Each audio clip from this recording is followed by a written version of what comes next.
ఆదిలాబాద్ జిల్లా ఉట్నూరు ఐటీటీఏ పరిధిలోని ఆశ్రమ పాఠశాలల్లో సిఆర్టీ నియామకాల్లో అక్రమాలకు పాల్పడ్డారంటూ నిరసనకు దిగారు విద్యార్థి సంఘం నేతలు.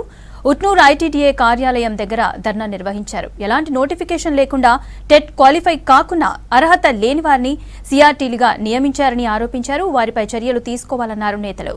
అన్ని అర్హతలు ఉన్నవారికి ఇవ్వాలని డిమాండ్ చేశారు. ఆధ్వర్యంలో ధర్నా కార్యక్రమం నిర్వహించడం జరిగింది.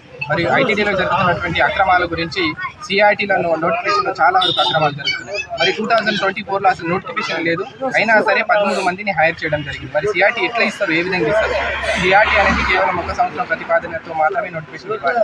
మరి 23లో నోటిఫికేషన్ చూపెట్టి అదే నోటిఫికేషన్ 24 వరకు చూపెడుతున్నారు. అదేవిధంగా టెట్ అనేది కంపల్సరీ 2010లోనే గెజిట్ వచ్చింది ఎన్సిటీ.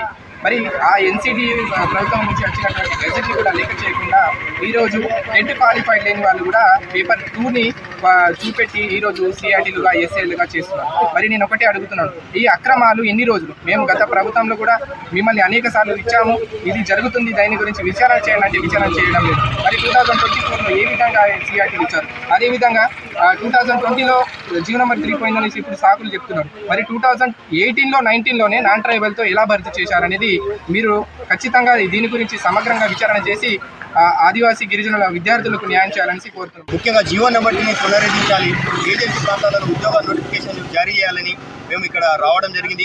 వాస్తవంగా చెప్పాలంటే ఐటీడీఏలో అవినీతి ఆక్రమాల అడ్డగా మారిందని మేము ఇక్కడ నుంచి హెచ్చరిక జారీ చేస్తున్నాం. ఎందుకంటే ఎక్కడ చూసినా సిఆర్టీలో కానీ అవుట్సోర్సింగ్లలో కానీ చిన్న చిన్న పోస్టుల్లో కానీ అవినీతి ఆక్రమాలు జరుగుతూనే ఉన్నాయి.